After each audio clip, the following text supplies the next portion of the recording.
Alors bonjour, j'ai l'impression que ma connexion n'est pas terrible.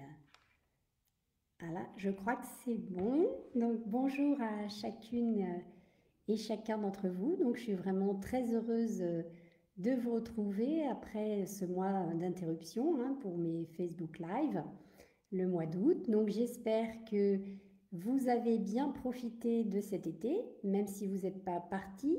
J'espère que vous avez fait le plein de bol d'air, de soleil, de repos. En général, c'est la même chose pour nos enfants. Pendant l'été, ils ont un rythme qui est quand même plus décontracté.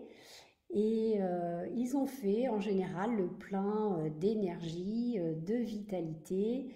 Et on aimerait bien que ça dure. Alors, la rentrée vient de se passer.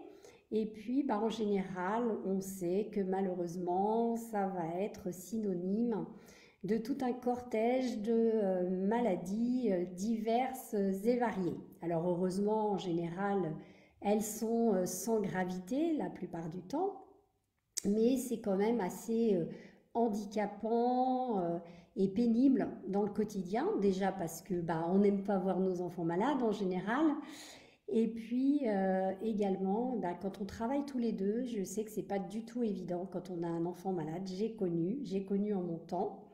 Bonsoir Mélie. Et je sais que c'est pas du tout facile au niveau logistique. Donc on aimerait bien, surtout dans ce contexte sanitaire actuel qui est très anxiogène, je pense qu'on aimerait bien que nos enfants soient en forme le plus longtemps possible.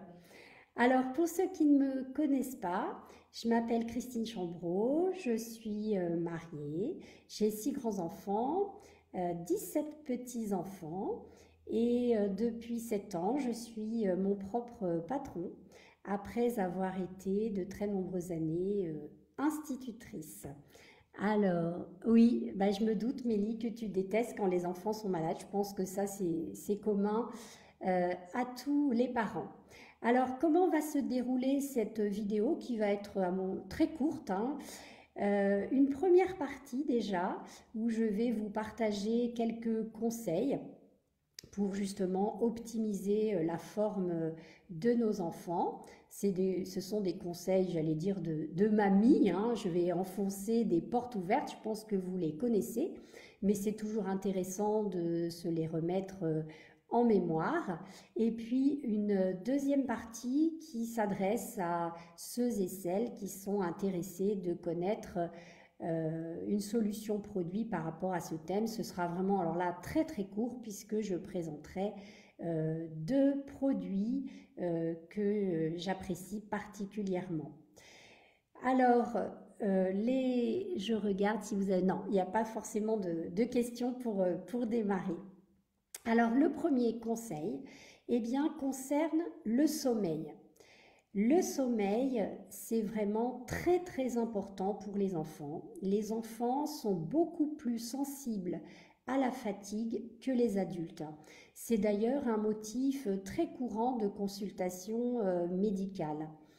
Donc pour un enfant de 3 à 6 ans, il faut environ, en moyenne, évidemment il y a toujours les gros dormeurs, les petits dormeurs, mais en moyenne, il faut 11 heures de sommeil minimum par nuit.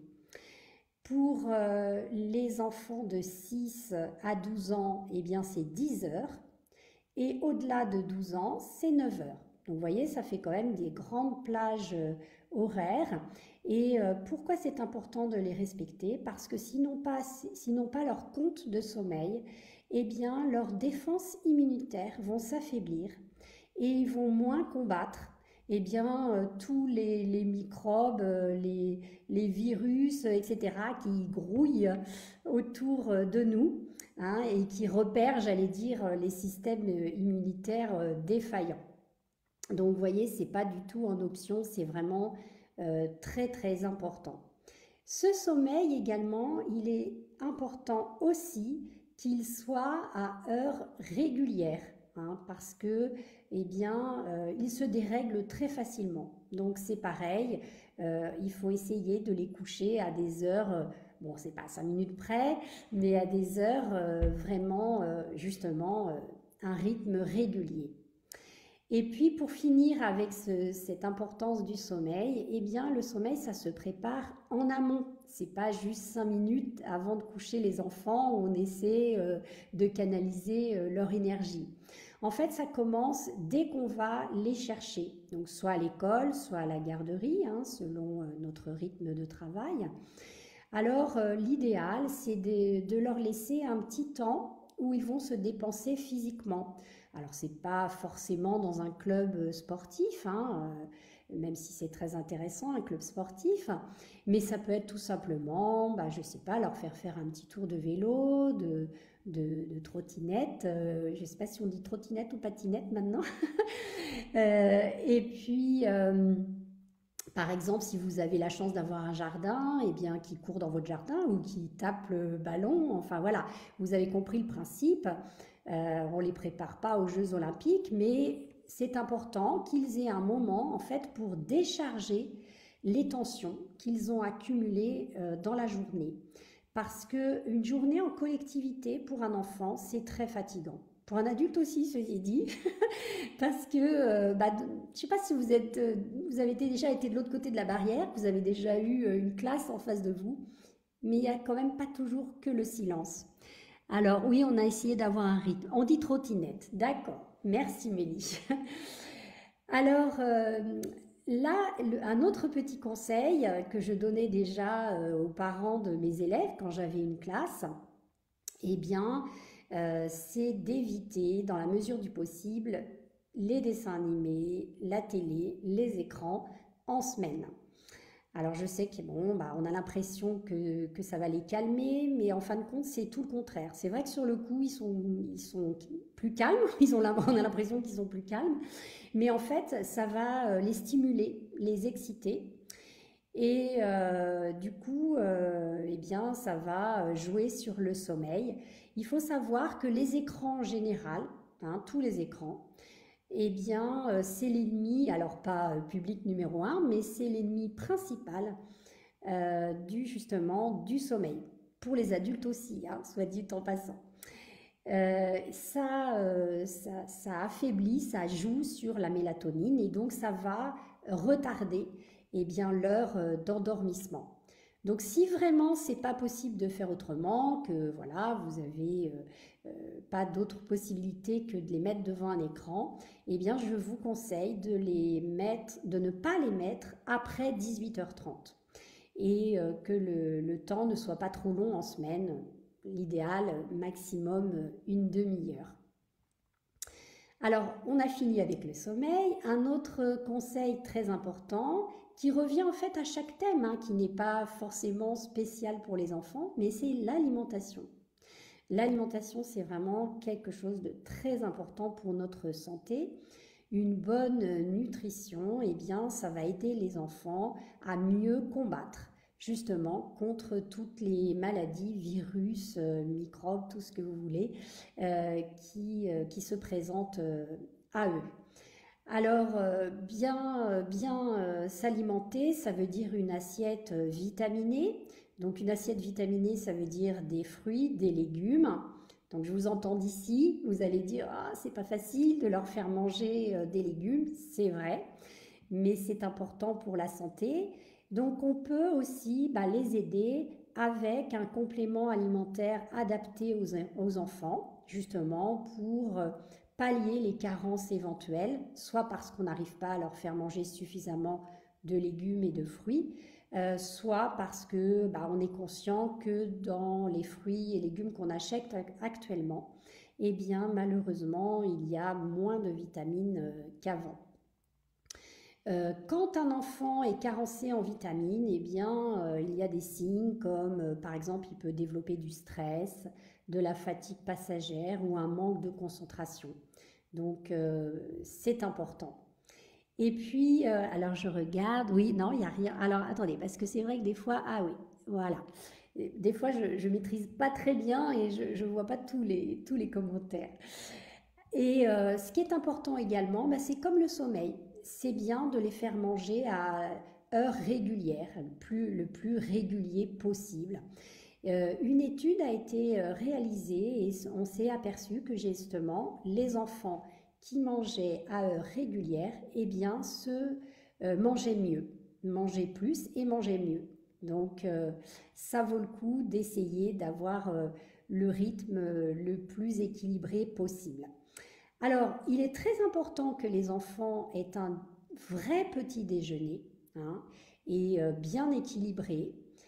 Euh, c'est pas la peine de leur donner trop de sucreries, c'est même mieux d'éviter le plus possible le sucre raffiné. Et le goûter, eh bien, c'est pas du tout une option. En fait, pour les enfants, ça fait partie des 4 repas qui sont vraiment indispensables pour bah, leur croissance et pour qu'ils soient justement le moins fatigués possible. Et là aussi, on n'est pas obligé de charger trop en sucrerie, hein. On peut remplacer bah, par un fruit ou comme nous avant quand on était petit, du pain avec du chocolat. Chacun voit évidemment ce qui lui convient le mieux. Et puis, mes parents faisaient bien. Attention à tout ça. Bon, d'accord. Tu as eu de la chance, Mélie. Alors, le dernier petit conseil, vous voyez, ce sont vraiment des conseils basiques, hein. Alors là, vous en avez entendu parler avec le contexte actuel, mais j'espère que ça faisait partie, et je suis sûre que ça faisait déjà partie de vos habitudes bien avant ce fichu Covid. Eh bien, c'est de leur apprendre à se laver les mains. Alors, pourquoi se laver les mains? Eh bien, c'est que 80% des microbes se transmettent par le contact des mains, hein, donc c'est vraiment très important. Et puis, donc, je ne vais pas trop vous détailler parce que je pense que vous en avez beaucoup entendu parler dernièrement, mais j'aimerais quand même insister sur le fait que c'est important que le lavage dure au moins 30 secondes pour qu'il soit efficace et qu'on n'emploie pas un savon qui soit trop détergent, trop décapant plutôt, hein, qui va donc enlever le film de protection qu'on a naturellement sur les mains. Donc qui est un film justement qui aide également à combattre tous ces virus et tous ces microbes qui nous entourent. Voilà, donc vous voyez, c'était des conseils vraiment tout simples que vous connaissiez, mais je pense, dites-moi si c'était quand même intéressant de se les remettre en mémoire. Alors, je ne sais pas si vous avez des remarques ou des questions particulières. Ça n'a pas l'air. Donc, je vais vous présenter donc rapidement 2 produits qui peuvent vous aider eh bien, à optimiser la forme de vos enfants. Alors, le premier, c'est un complément alimentaire donc, qui s'adresse aux enfants à partir de 4 ans jusqu'aux jeunes adultes, même aux seniors, hein, mais enfin là, c'est pas le sujet. Donc, qu'est-ce qu'il apporte ce complément alimentaire? Oui, oui, Mélie, oui, les conseils simples, mais c'est vrai que c'est toujours important de se les rappeler. Donc, qu'est-ce qu'il apporte ce complément alimentaire? Eh bien, ils font le plein de vitamines. Donc, vitamine A, les vitamines B, C, D, E. Je vais m'arrêter là. Et puis, 2 minéraux qui sont très intéressants, le fer et le zinc. Alors, le zinc, c'est particulièrement utile justement dans les périodes virales.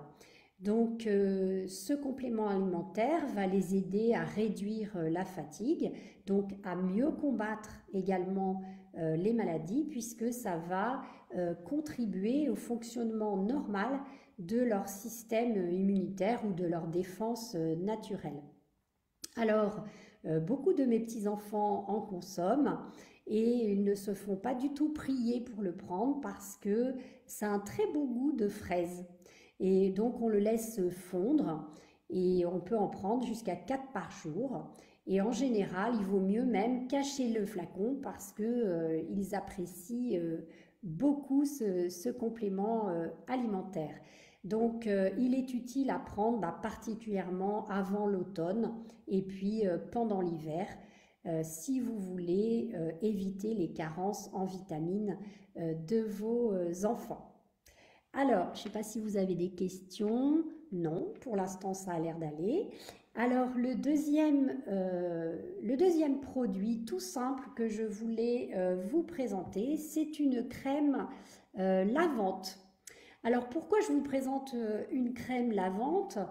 Eh bien, comme je vous l'ai dit tout à l'heure, il est important que vos enfants, nous aussi d'ailleurs, hein, se lavent régulièrement les mains, mais sans les agresser. Et j'aime beaucoup cette crème lavante parce sa formule est composée à 99% d'ingrédients naturels, avec une très très forte concentration d'aloe vera, pur, cru, frais, donc qui est la plante par excellence de l'hydratation. Elle est biodégradable et sans sulfate. Donc on peut se laver les mains mais très très souvent, très régulièrement et ça ne va pas donc agresser nos mains et donc particulièrement celles des enfants qui sont encore plus fragiles. Ça va vraiment respecter leur film protecteur et du coup ils vont avoir des mains propres et toutes douces. Et ce produit en plus s'adresse à toute la famille, donc on n'est pas obligé d'acheter un produit pour les enfants, un produit pour les adultes. Et il ne sert pas que pour les mains, on peut se laver également tout le corps. Il est très concentré, donc il est inutile d'en mettre beaucoup. Une petite quantité suffit, on le fait mousser et puis après on fait donc on fait le mouvement, vous le savez maintenant, hein, entre les doigts, avec les paumes dessus, dessous, pendant 30 secondes. Voilà, donc je vous avais dit, c'est une reprise. Ah, tu connais cette crème, Mélie? Oui, c'est également, ça sert vraiment à toute la famille et j'ai oublié de dire, c'est vraiment pour tout type de peau. Donc on est vraiment tranquille avec cette crème lavante. Donc si vous n'avez pas plus de questions, eh bien moi je vais vous proposer, si vous voulez en savoir plus sur les produits que je viens de présenter, donc le complément alimentaire qui s'adresse aux enfants et la crème lavante qui leur est destinée mais pas qu'à eux, eh bien vous pouvez me laisser un commentaire ou me contacter en message privé et je serai très heureuse de vous donner plus de détails et plus de renseignements sur ces produits. Eh bien, avec plaisir, Mélie, et je vous donne rendez-vous donc la semaine prochaine avec grand plaisir. Et en attendant, eh bien, je vous souhaite une très belle soirée. À bientôt!